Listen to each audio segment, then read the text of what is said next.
Mark Fletcher had never been the kind of man who needed to be seen, heard, or validated.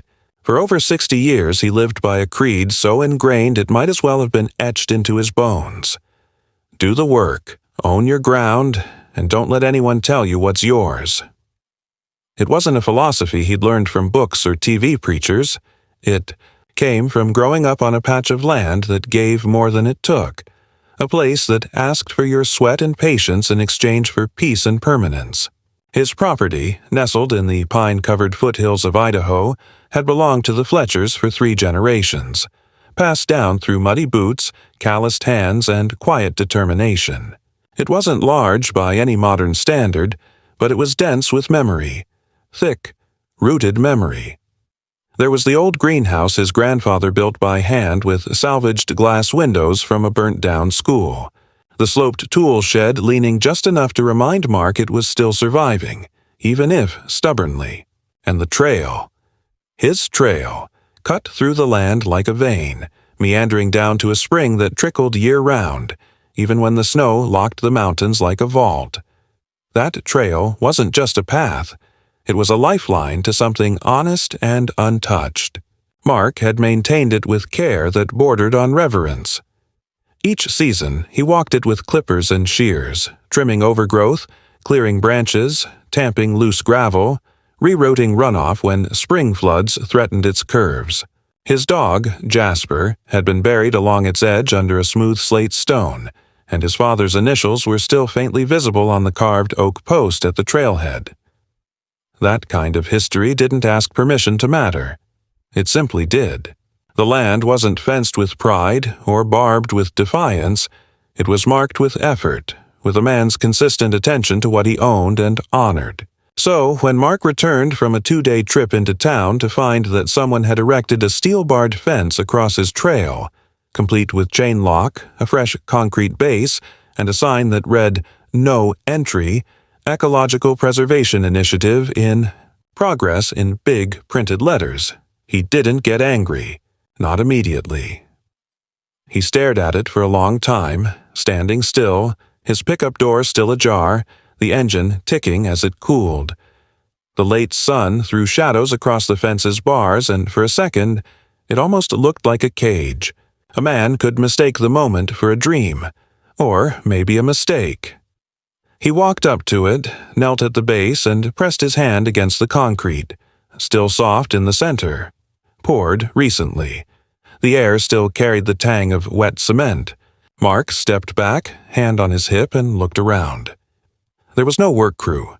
No trucks, no footprints, no flags, cones, or survey markers. Just the fence, dropped like a blade in the middle of his land, slicing through memory and ritual without so much as a knock. He wasn't naive. He knew that the housing development spreading like algae from the North Ridge had been looking south for expansion. Ever since some ambitious planning board passed the green light for a low-impact sustainable community, new construction had been chewing into the valley, and Mark's land, bordered by Crown Forest on one side and his own declining neighbors on the other, stood like a stubborn tooth waiting to be pulled. He'd ignored their mailers. He'd tossed the postcards that said things like, "Join a vision for the future" and "Unlock your land's true potential." But this wasn't a flyer. This was action. There was a name at the bottom of the sign, Karen Brooks, Environmental Access Coordinator. Mark didn't know her, didn't care to, but the use of a title that official sounding for something that illegal put him on edge. This wasn't some teenager playing around. This was a calculated, strategic move. Someone had made a decision, filed a fake notice, poured concrete on his ground, and left as quietly as they came. That night, he couldn't sleep. He sat on the porch with a thermos of coffee that went cold in his hand, the trail light still on, casting a narrow glow toward the line where the path now ended abruptly at steel and arrogance. The quiet, once a comfort, felt heavy now, like waiting for something to fall. The next morning, Mark didn't call the police. He wasn't foolish enough to believe they'd help in something like this. He also didn't call any local news station, post a photo, or draft a rage-fueled post online. That wasn't how he did things. He drove down into the town office instead. The county clerk was polite enough until she pulled up the zoning records and frowned. "Looks like part of your parcel was flagged last month for limited ecological review," she said, squinting at the screen. "That means access can be restricted for a designated time." Mark leaned over the counter. "Designated by who?" he asked. She shrugged. "Environmental Initiative Group, under county contract. Usually it's temporary. But—" She clicked again, and her brows furrowed deeper. "They shouldn't have authority over private land. Not unless you signed an agreement." "I didn't," Mark said plainly. The conversation didn't go much further. He got a copy of the zoning change and drove straight to the address listed for the Environmental Initiative Group. The office was tucked into a new business park. Polished glass windows, manicured hedges, stone facade, and a sign that felt more like branding than bureaucracy. Inside, the carpet was soft and beige, the receptionist was younger than his tool belt, and the lobby smelled like lavender oil and air conditioning. When he asked for Karen Brooks, he expected a wait, maybe a redirect. Instead, she appeared within minutes, clipboard in hand, face already set in a polite, inflexible expression that said everything before she opened her mouth. "Mr. Fletcher," she said with a smile that didn't reach her eyes. "We were going to reach out next week." "No, you weren't," Mark said. She hesitated only slightly before launching into an explanation that sounded like it had been rehearsed in front of a mirror. Something about preserving migratory patterns, about native undergrowth regeneration, about transitional corridors, and low-footprint policy testing. Mark didn't interrupt her, but he didn't nod either. When she finally stopped, he said just one thing. "That fence is on my land." Karen's smile didn't falter, but her tone tightened. "The corridor overlays don't recognize individualized access points. It's about regional flow, not micro-ownership boundaries." Mark blinked at her, slow. "Micro-ownership?"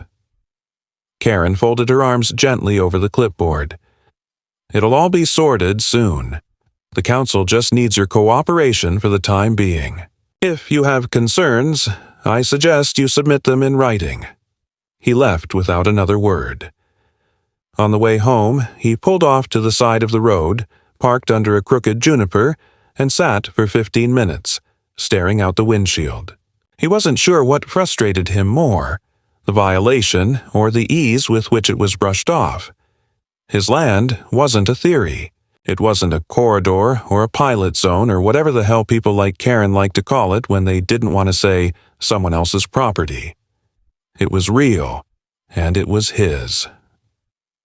That evening, Mark walked the fence line. He traced the boundaries of his trail with a slow, deliberate pace, as if reasserting ownership with every step. When he reached the metal barrier, he stood there for a long while.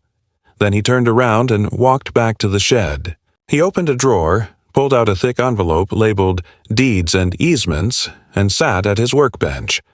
The papers were old, yellowing, but clear. Legal, stamped. He spread them out carefully, flattening the creases with his palms. The line that mattered, his southern trail to the spring, was marked in faded black ink with a notation. Private access, not for public use. That's when the knot in his chest loosened just enough to let the decision come through. He wasn't going to beg, and he wasn't going to wait. If they wanted to pretend they could carve up his ground, they were going to learn something the hard way. He'd played by the rules all his life, but this time, someone else had kicked first. 2 days after Mark's visit to the office with Karen Brooks, a pale blue envelope arrived in his mailbox. Unmarked, unbranded, and stiff with the weight of officialdom. The return address had been typed but listed only a P.O. box in town. No department name, no phone number. Inside was a single page folded once with the kind of surgical neatness that felt more like insult than correspondence. The heading read, Access Restriction Notification. And below it, a brief paragraph stated that an official request had been filed for temporary limitation of land access due to regional ecological stabilization measures. effective immediately, and applicable to areas flagged by the Environmental Initiative Group. There was no signature, only an abbreviation at the bottom, EIG Enclave West, and a reference code Mark had no access to verify. He stood on the porch rereading the letter while the sun clawed slowly across the tree line behind his house. Jasper's old water bowl lay under the bench, dry and gathering pine needles. Mark hadn't felt so much fury as a dense, exhausted disbelief. There had been no hearing, no warning, no effort at communication. Just an assumption, bold and bureaucratic, that they could overtake land by process of erosion. Not through courts or bulldozers, but through layers of paper, sterile language, and unanswered mail. It wasn't just galling, it was deliberate. That night, Mark made calls, not to friends, not to neighbors, but to every practical resource still within reach. He spoke to an old contact from the assessor's office, a man named Duncan who owed him a favor from years back when Mark had cleared out flood debris from Duncan's mother's property without asking for payment. Duncan pulled up the parcel overlays and zoning flags, his voice tinny and distorted through Mark's landline. "I'm looking at it now," Duncan said. "Yeah, they flagged a longitudinal zone for runoff preservation. It's part of a water redirection project for the Northridge development. Weird thing is, your parcel's not listed as part of the cooperative footprint. You're technically exempt." Mark clenched the receiver. "Then how the hell are they fencing it off?" "Well, here's the interesting part," Duncan continued.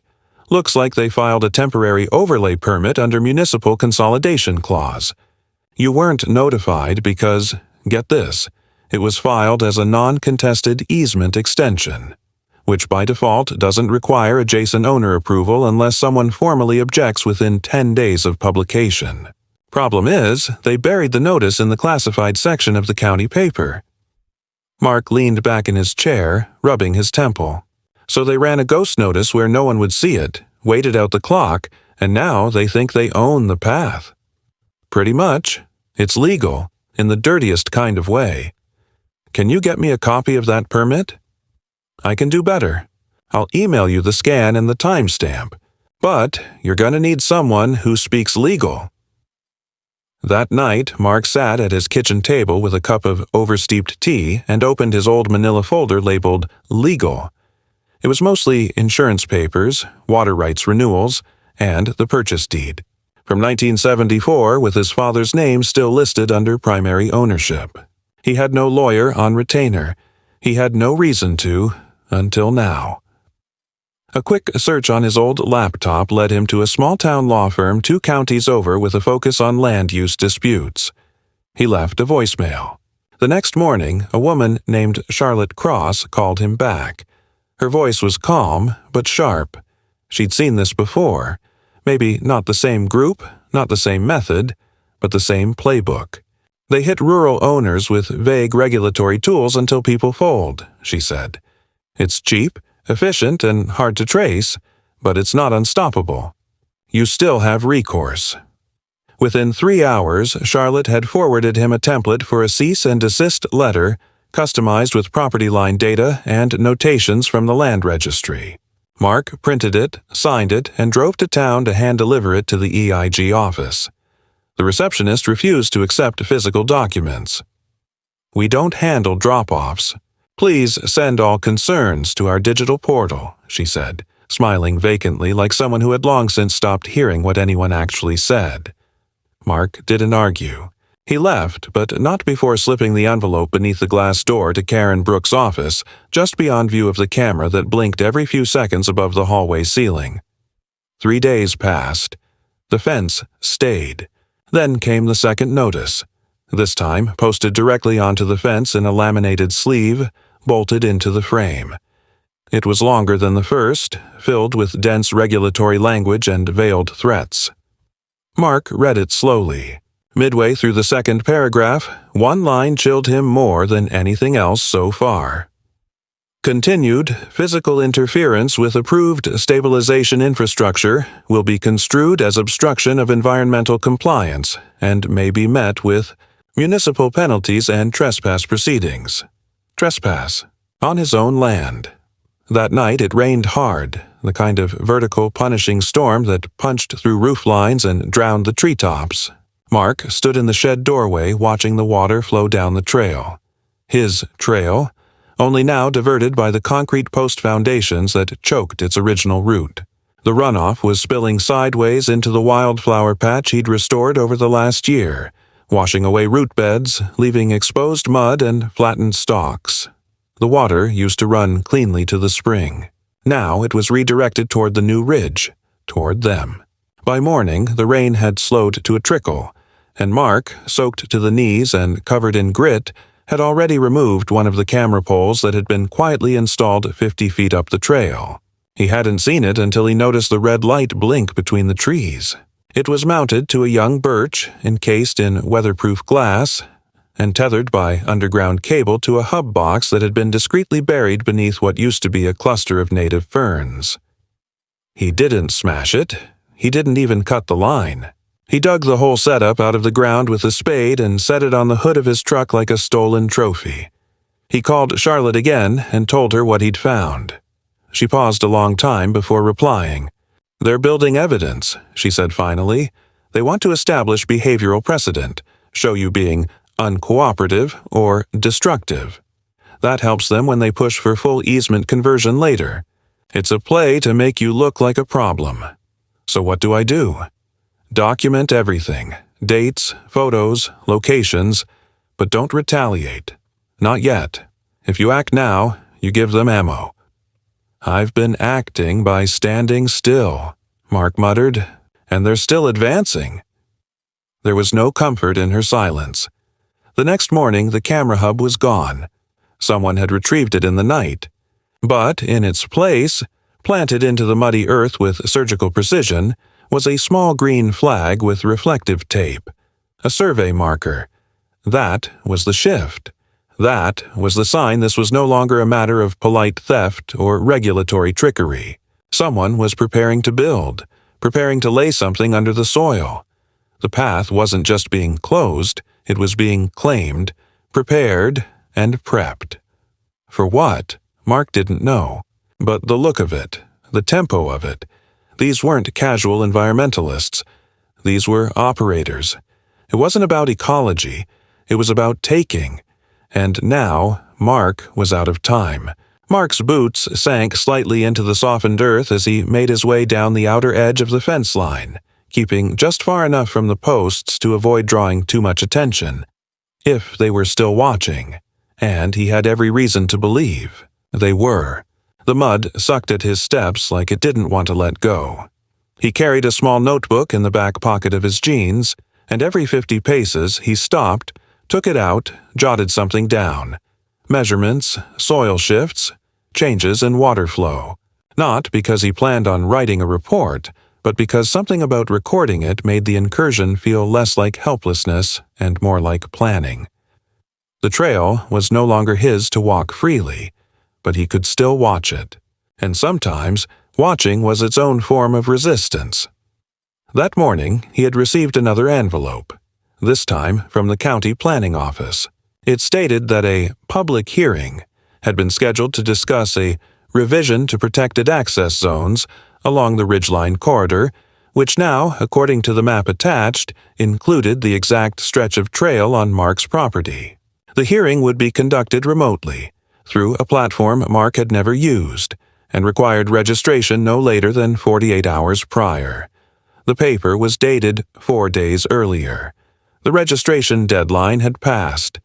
That was no accident. They weren't just trying to build. They were setting the table, removing his seat, and calling the meal democratic. Mark didn't call the planning office. He knew what they'd say, that they followed the process, published the notice, sent the letter, held the hearing, and voted. And if he had objections, well, the next time, he could be more timely. But the trail didn't belong to a timeline. It didn't bend to process.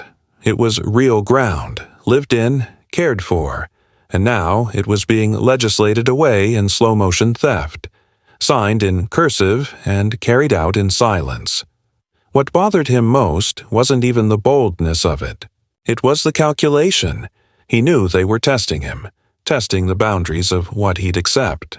Every week they added something new, a flagged stake, a new laminated sign, fresh tire tracks from unmarked white trucks that appeared sometime between midnight and sunrise. They didn't leave trash. They didn't damage anything directly. But they left marks, patterns, clues, evidence that this was no longer a matter of paperwork. It was movement.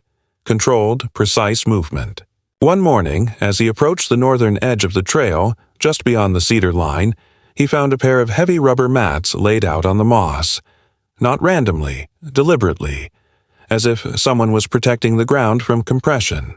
Above them, suspended in the trees, a faint line of orange string ran from one branch to another, terminating at a small plastic clip the size of a thumb. It wasn't for wildlife research. It was a marker. Someone had mapped out the trajectory of something.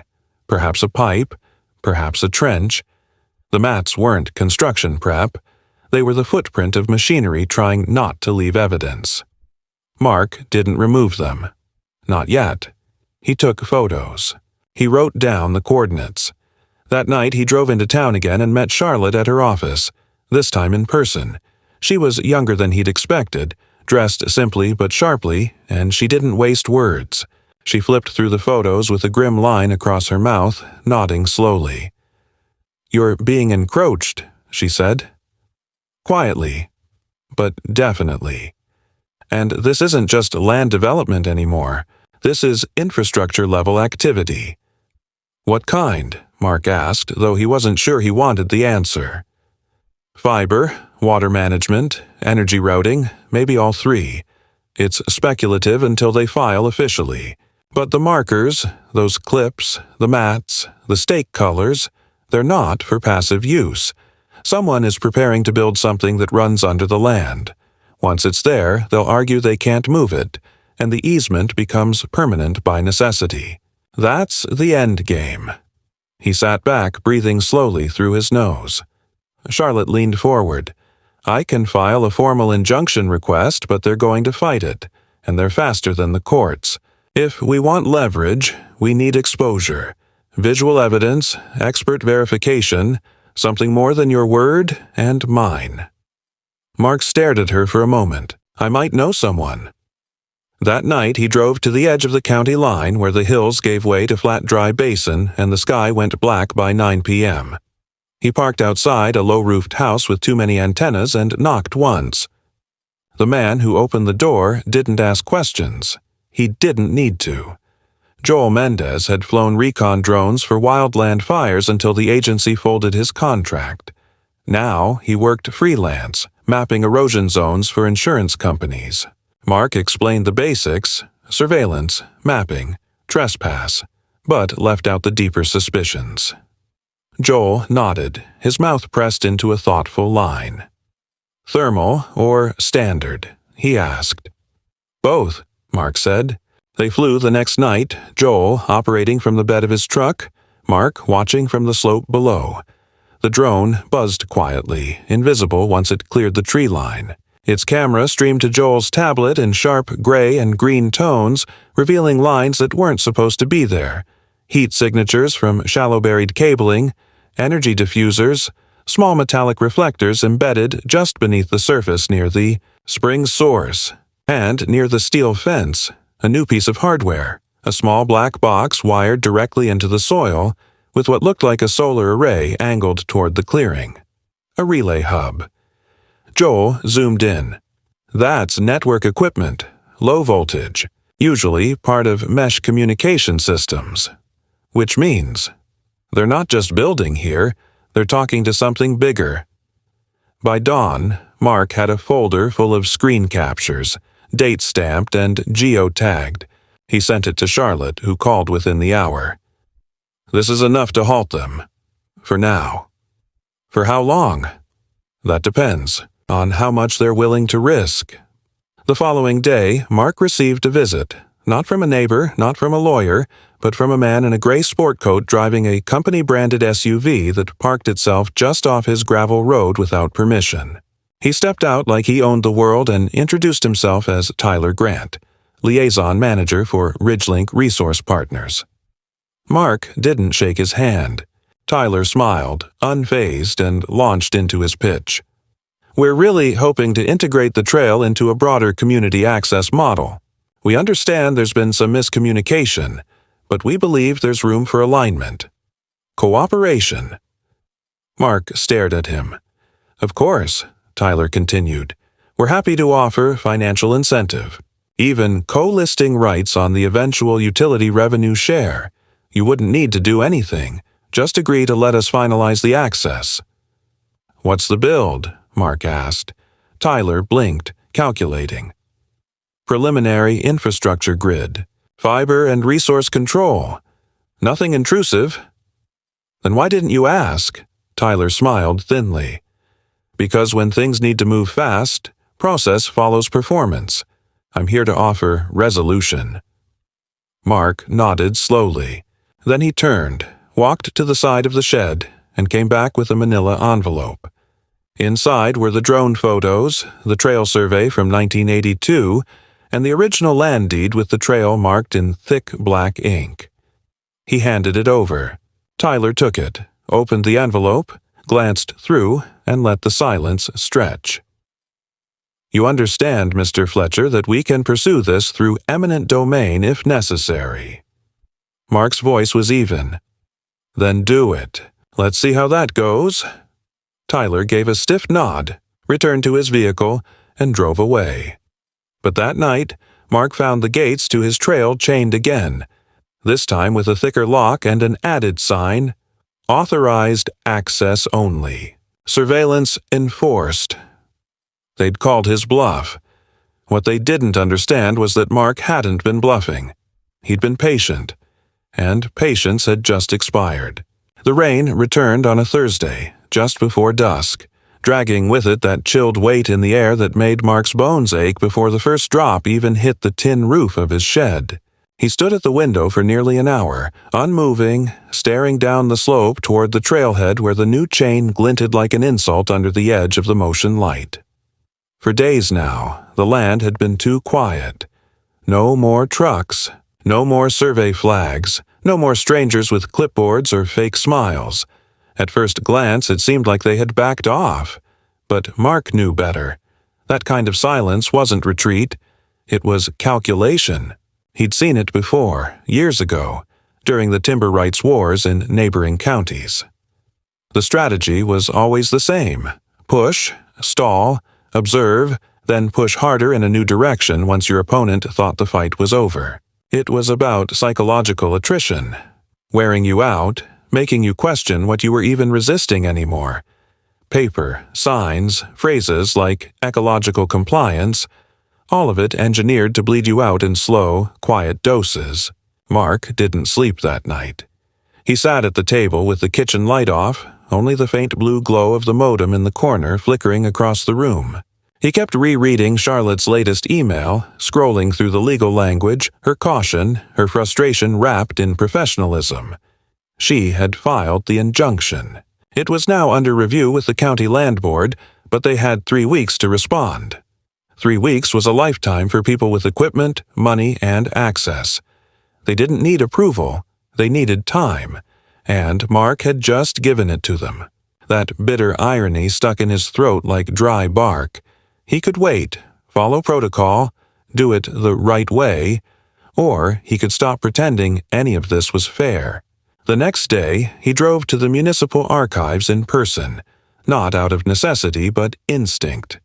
The building was old and dusty and underused, exactly the kind of place developers banked on being forgotten. It took him the better part of an hour, but eventually he found what he was looking for. A subdivision map from 1984, the year after his father had finally redrawn the property lines to account for the loss of acreage in a fire. And there it was, etched in faded drafting pencil, copied again and again over the years. Fletcher Private Trail, water easement retained. Signed by a clerk whose name Mark didn't recognize, sealed by the county in black ink, and, critically, never amended. He took a copy, paid the woman at the desk in cash, and walked out into the cold air with a certainty he hadn't felt in weeks. They could talk about overlays and initiatives all they wanted, but the ground didn't lie. It didn't care about your intentions or your board meetings. It had memory, and so did he. But that sense of resolve evaporated by sundown. When Mark returned home, something was wrong. He felt it before he saw it. The stillness was too absolute. No wind, no rustling branches, not even the usual hum of wildlife returning after rain. And then he saw it. The gate to his property was open. Not broken, not hanging ajar, just open, as if someone had come in and not bothered to close it behind them. He parked and approached on foot. The trail was intact. The chain still there. But just past the bend, where the land dipped and opened into the small clearing by the spring, he saw tire marks. Not the wide tread of the Ridgelink utility trucks. These were narrow, patterned, fresh. An ATV, most likely. He moved closer. There were boot prints, too. Deep, one set. Someone had walked directly to the spot where Jasper was buried, stood there a moment, then turned around and left. He didn't call Charlotte. He didn't call the sheriff either. Instead, he walked back to the house, took a slow breath and locked every door. Then he opened the cabinet under the stairs and retrieved the fireproof lockbox. Inside it were 3 items: a portable trail cam, a tactical flashlight, and the deed to the land with a sticky note his father had written in blue ink taped across the front. It said only one thing: "Don't let 'em inch in. They always come fast after." By morning, Mark had installed the trail cam in a knot of pine facing the back slope, low enough to be missed, high enough to stay dry. He ran the wire down through a split conduit buried into the dirt, covered the area with natural debris, and didn't speak a word about it to anyone. The camera would catch what his eyes missed, and maybe that would be enough. But deep down, he doubted it. These weren't fools, they were professionals, and professionals didn't leave evidence unless they were ready to spin it. 3 nights later, the cam caught movement. A man, masked, gloved, crouching low, approached the spring with a small silver tool case in hand. He moved deliberately, avoiding the obvious trail, stepping only where ground cover was thick enough to hide his footprints. He opened the case and began planting something near the base of the ridge. Small black rods. Sensors likely, possibly even beacons. It wasn't long before he paused, looked directly toward the hidden camera for 3 full seconds, then gave a slight shake of the head and vanished back into the trees. That was the shift. That was when Mark knew this wasn't just about expanding boundaries or laying cable. This was a territory test, a pressure check. They had seen the drone. They had found the camera. And now they were marking him. When he sent the footage to Charlotte, she didn't respond with an email. She called. Her voice was sharp, tight. "They're preparing to make a claim you're unstable, that you're paranoid, that you're damaging land, maybe even booby-trapping it. That's how they do it. They escalate the language, get people to distance themselves, get a paper trail that casts you as erratic. What do I do? You lay low. Stay visible but don't engage. Let the injunction process finish. Don't give them anything." But that advice felt hollow. Mark wasn't looking for confrontation. He didn't want to escalate. But waiting was no longer neutral. Waiting was surrender in slow motion. The spring was being poisoned. The trees were being bugged. And now he was being surveilled, not for his protection, but to be dismantled if he retaliated. That night, he didn't sit on the porch. He sat on the hood of his truck instead, facing the woods, hands in his lap, light off. No rifle, no phone, just him and the dark. And at some point before midnight, a single flash of red light blinked deep among the trees, then disappeared. That was the last straw. He wouldn't strike first, but he would be ready. The following week brought an unfamiliar kind of silence to the ridge. Not peaceful, but expectant, like a breath being held just too long. Mark noticed it not in the absence of sound, but in the absence of activity. No signs were added, no trucks appeared, no new markers showed up along the trail. Even the occasional birdsong around the clearing seemed to fall off as if something in the environment had shifted just enough to make the local creatures nervous. At first, Mark tried to believe that perhaps the injunction had worked, that the pressure from Charlotte and the evidence from the drone footage had done what it needed to do. But a man who's worked the same land for decades learns to trust his senses, and Mark could feel that what he was experiencing wasn't retreat. It was redirection. They weren't finished. They were circling. 3 days into the quiet, an unmarked manila envelope arrived taped to his gate. This time not from the environmental group, not from any official source, but slipped through anonymously, with no postage, no letterhead, nothing to track. Inside was a single printed sheet that looked like a legal notice. It claimed he was under investigation for unauthorized modification of protected watershed land, a phrase vague enough to mean anything and dangerous enough to mean everything. It cited statutes from the State Resource Code that Charlotte had once warned him about, ones often twisted by private developers to bring private claims into public enforcement zones. It also included blurry photographs, one of Mark standing near the base of the spring, another of him pulling weeds along the path, and a third showing what looked like exposed wiring, likely from the trail cam install. The final image, however, wasn't a photo. It was a screenshot from a map with his property boundary highlighted in red and a handwritten note beside it. Multiple compliance failures pending review. Mark held the paper in his hands longer than necessary, the weight of it more psychological than physical. There was no contact name, no number, no way to respond or refute. It wasn't a notice. It was a threat. He folded it carefully, placed it inside his filing box next to the deed, and locked the drawer without a word. Later that evening, a county inspector's truck parked just off the main road outside his property, engine running, lights on, doors shut. The man inside never exited. He just sat there, watching. Mark watched back through binoculars from the tree line for nearly an hour until the truck finally rolled off without ever approaching the house. The next morning, the gate to his tool shed was open, not broken, just unlatched, as if someone had gone in and wanted him to know it. None of the heavier tools were missing, but a few things were disturbed. A bag of seed scattered, a tarp removed from the corner, and a stack of old maps, once stored under the workbench, now left on top, folded wrong, the creases facing out instead of in. It was subtle, but it was intimate, and Mark understood exactly what it meant. They were inside the lines now, no longer fencing him off from the outside. They were in his perimeter, testing how close they could get before he broke. Charlotte didn't seem surprised when he told her. "They're forcing the optics," she said. "Next step is a formal complaint. They'll say they're just reacting to a concerned party, maybe a fabricated neighbor, maybe a fake signature on a petition. You'll be the subject of a compliance review. And once that's on paper, it's public record. And the hearing. They haven't scheduled it yet, but they will. And once they do, they'll flood the room with noise, fake reports, expert statements, irrelevant infractions. They don't need to prove you're wrong. Just make enough people believe there's doubt." Mark sat still, the phone pressed to his shoulder, staring out the window. A single crow circled above the ridge before disappearing behind the cedar line. "How long until I'm out of legal ground?" he asked quietly.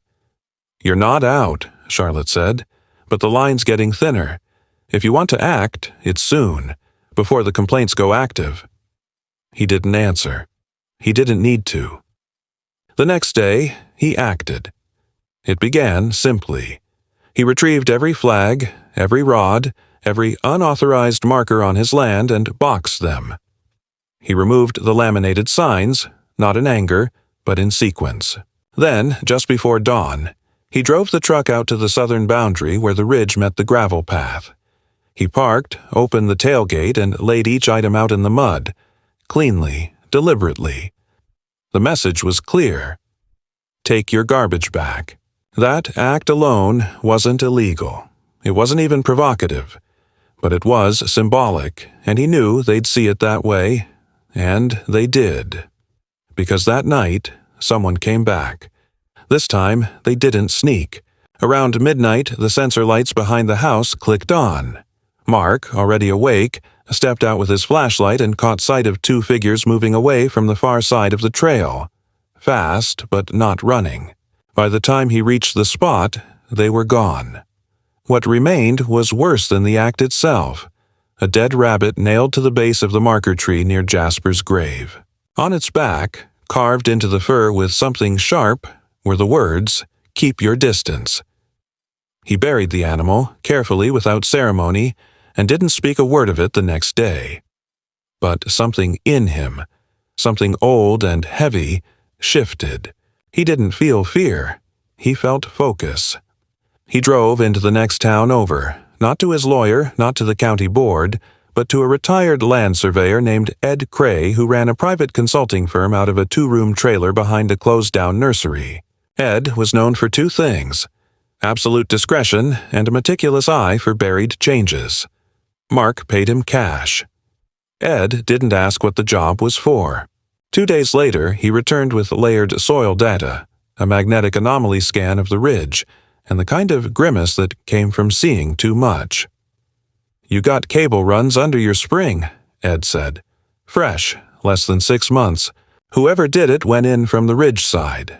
Smart. Bypassed your trail access and cut through a temporary window during storm runoff." Mark stared at the map. Its running signal. Probably outbound to a larger node. Could be comms. Could be telemetry. Illegal? Ed shrugged. Depends who's asking. Back home, Mark packed a second box. This one with documentation, deed, overlays, footage, and Ed's scan. He left it in the back seat of his truck, wrapped in tarp, weighted under toolboxes. Not for courts, not yet, but for whatever would come next. Because that afternoon, the gate reappeared. Not the old one. A new structure. This one installed not at the trailhead, but directly across the main drive to his house. They hadn't even hidden it. Concrete anchors dug into the gravel, a steel frame bolted between two posts, and another sign. This one embossed, professionally mounted, and reading, "Restricted Development Zone. All access requires clearance." It wasn't fencing anymore. It was siege. Mark didn't touch it. Not yet. But that night, as the wind rose and the clouds pulled tight across the stars, he stood beside the engine of his old Ford, fingers curled around the ignition key. He looked at the fence, looked at the empty road, and felt something deep inside him settle. Not anger, not vengeance, but clarity. They'd made their final move. Now it was his turn. At sunrise, the world was hushed in a way that felt orchestrated, like nature itself was holding its breath. The gravel beneath Mark's boots didn't crunch. It whispered, soaked and softened by an early morning mist that clung low over the ground. Dew draped every blade of grass in silver sheen, and even the birds kept quiet as if they too sensed that something was about to break. Mark stood beside his truck, the keys in his hand, the engine still cold, and stared at the gate now blocking his main drive, that polished, smug piece of metal planted without his consent like a final insult. The posts were freshly anchored, the concrete still pale, not yet stained by weather or time. Someone had come in the night again, not just crossing into his land but stopping it, declaring, without so much as a warning, that his right to move, to exist freely on what was his, was over. The brazenness of it didn't shock him anymore, but the precision did. These people weren't reckless. They were practiced. Every move designed to corner, isolate, exhaust. But Mark Fletcher wasn't exhausted. He was resolved. He didn't eat breakfast. He didn't make coffee. He didn't check his phone or call Charlotte or scroll through emails. He walked the perimeter once like a farmer surveying a crop before harvest, and then he went to the shed. From the far wall, behind a rolled tarp and a broken wheelbarrow, he pulled a chain, rusted in parts, still strong in others, and slung it across his shoulder. Next, he removed the crowbar, heavier than it looked, scratched from years of prying open storm gates and clearing stubborn roots. Then came the bolt cutters, wrapped in canvas. Last, and most important, he reached for the keys to his old Ford, the one with the reinforced bumper he'd installed back in '09 when hauling deadwood through the mountain pass had been a monthly chore. That truck had more dents than smooth panels, smelled like sweat and sap, and still roared to life like it meant it. He drove slowly at first, easing down the short slope, testing the engine, feeling every vibration through the wheel like an old conversation with a familiar voice. When the gate came into full view, he didn't accelerate. Not yet. He parked 10 yards back, stepped out, walked to the steel posts, and examined them the way a man studies his enemy. Welded panels, commercial-grade bolts, reinforced hinge points. They'd planned for resistance, assumed someone might try to shake it loose or unpin it with a wrench. But they hadn't planned for someone like Mark, someone who wasn't interested in arguing anymore. He looped the chain around the center bar, connected it to the hook plate under his bumper, and then walked the line once more. Not to check for weaknesses, but to look it in the eye. And then he got behind the wheel, settled in, put the truck in gear, and pushed the pedal forward, not with rage, not recklessly, but with clean, inevitable pressure. The chain tightened, groaned once, and then the whole structure lurched. There was a moment, a long, slow second, where it fought back. Metal scraped against gravel. Concrete cracked under strain. But then the anchor gave. One post tore free with a sharp report, toppling sideways, snapping cables and wires that had been buried beneath. Sparks flashed briefly in the dirt, followed by a pop that might have been a breaker tripping somewhere down the line. The gate didn't fall gracefully. It screamed.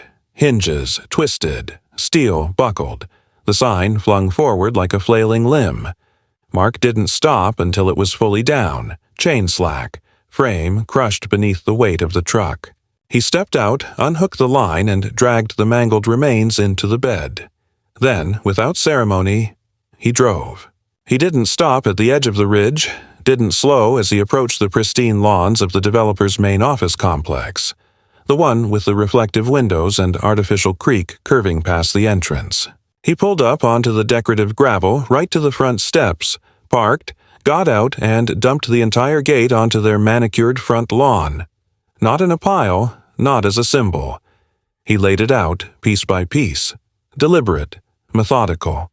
Frame, bolts, twisted signage. It sprawled like wreckage from a crash that no one could ignore. Then he stood beside it, arms crossed, and waited. It took less than 10 minutes before the doors opened and Karen Brooks stepped out, flanked by 2 men in buttoned collars and expressions they must have practiced in courtrooms. Concerned, composed, vaguely disapproving.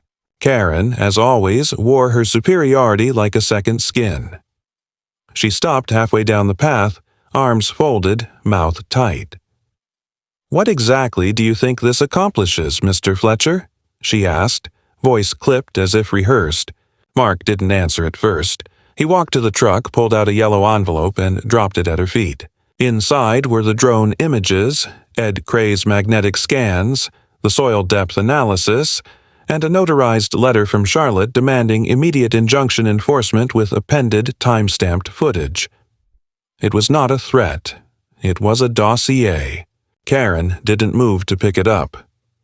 "You understand this is destruction of property," one of the men said, his voice flat and bureaucratic. Mark looked him in the eye. "That property was on my land, planted without my consent, anchored in soil you don't own. You want to take me to court, do it. But I guarantee you, I'll be there with more than pictures." Karen's mouth twitched. It wasn't quite a smile, but something near it. "You've escalated this. That was your choice." Mark's voice didn't rise. "No. You escalated when you came in the dark, when you walked my trail, when you touched my gate and stepped over Jasper's grave. I'm just finishing the conversation." For a long moment, no one spoke. Wind moved the corner of the envelope at Karen's feet. A car pulled into the far end of the parking lot and paused, headlights off. The sun was full in the sky now, shining down with a clarity that felt almost unnatural. Finally, one of the suited men stepped forward, picked up the folder, and turned away. "You'll be hearing from our legal team," Karen said.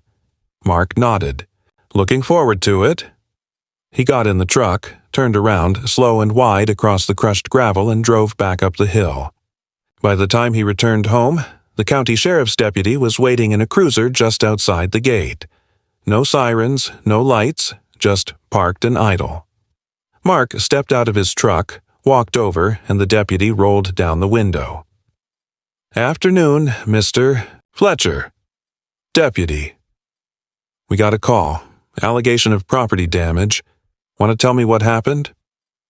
"I took back what's mine," Mark said plainly, "and I delivered the rest." The deputy looked down at something in his lap, likely a tablet, and then up at Mark again. His expression wasn't hostile, just tired. "You got an injunction pending, right?" "That's right. Filed last week. Confirmed yesterday." The deputy nodded. "Then I don't have anything for you today." Mark gave a short nod. "Appreciate it." And with that, the cruiser turned, tires crunching softly on gravel, and eased away down the hill. That night, Mark sat on the porch with the trail behind him and the wind shifting through the trees in long, slow sighs. The silence had returned, but not the expectant kind. This one was earned. For now, they'd back off, maybe regroup, maybe pivot. But the gate was gone. The message delivered. The land had spoken for itself, and he had made sure someone listened. Whether it would be enough in the long term, he didn't know. But at least now, the line was real, visible, and defended. And for the first time in weeks, he slept. The days that followed moved with the rhythm of old routines gradually resuming, like a melody slowly finding its way back into tune. Mark rose with the sun as he always had and made his rounds along the trail, not with a weapon or a drone overhead, but with a rake in hand and a pocketful of clover seed. Where the earth had been torn by the fence posts, he pressed in new soil, packed it down with the heel of his boot, and scattered grass where bare patches had emerged. He didn't speak during those walks. He didn't think about court dates or legal filings or even Charlotte's latest messages, which had become fewer now, shorter, more procedural. He simply tended to what had always been his: the land, the flow of water, the shape of the ground. There had been no retaliation, no new fences, no more strangers lurking at the edge of the cedar line. Whatever machinery had been buried beneath the soil had gone quiet, and though Mark knew that didn't mean it was gone, he allowed himself the space to enjoy the silence. On the third morning after the incident at the developer's office, a plain white SUV drove slowly past his gate without stopping. It didn't return. On the fifth day, he received a letter, not an envelope this time, but a thick packet, couriered and signed for. Inside were 2 pages from the county land board, stamped and initialed. The complaint against him for obstruction and defacement had been dropped, and the review for the Ridgelink easement was suspended pending investigation. A separate notice from the Water Authority confirmed that a temporary usage claim filed on his springhead had been officially withdrawn. There was no apology. There never would be. But in the language of land and law, the message was clear. They were backing off, not because they were defeated, but because they'd been seen. And they didn't like to be seen. Mark didn't call Charlotte right away. He knew she'd get the same notices by fax or email before the end of the day, and besides, there was something about the finality of it that he wanted to sit with alone. That afternoon, he took an old tin coffee pot from the cupboard, dusted it off, filled it with fresh grounds and water from the spring, and carried it up to the clearing with the portable fire kettle he hadn't used in years. He built a small fire ring with stone, set the kettle above the flame, and waited. The air was dry, the heat from the ground rising in waves, and the scent of wood smoke drifted up through the trees like incense. When the coffee boiled over, he let it hiss into the coals for a second before pouring it into a chipped enamel cup and sitting down on a flat rock that had once served as his father's makeshift bench. He drank slowly, one hand resting on his knee, the other holding the cup like it weighed more than it did. He didn't feel victorious. And this hadn't been a battle in the traditional sense. There had been no trophies, no clear winners, no surrender from the other side. But what he felt was better. Relief without celebration. That gate was gone. The land was still his. The trail lay open, unmarred, with no steel planted across it like a scar. And in that quiet, he realized that this, more than anything, was the purpose behind everything he had done. Not to win headlines or arguments, but to walk his land with dignity, unimpeded, to be able to put one foot in front of the other without needing permission. A week later, the board met to finalize the removal of the corridor designation from his property. Charlotte called him afterward, her voice lighter than it had been in months. "You made it stick," she said. "They've withdrawn their claim in full. There's nothing left to file, nothing left to contest. It's yours again, on paper and in fact." Mark thanked her. They didn't speak long. There wasn't much else to say. They both understood how rare this kind of outcome was. The pressure would return eventually. Maybe not from the same direction, maybe not with the same faces, but pressure always found its way back to valuable land. But next time, if there was one, they'd know what waited for them. That night, Mark walked the entire length of the trail from the ridge down to the spring and back, under a moon so full and sharp it made the rocks shine like mirrors. He paused once where Jasper's stone sat under the cedar tree, crouched beside it, and rested his palm against the cool surface. He hadn't spoken aloud in days, not more than a few words here or there. Now he did. "It's done," he said. "For now." Then he stood, turned his back to the trees, and walked home without looking over his shoulder, because there was nothing left to watch for.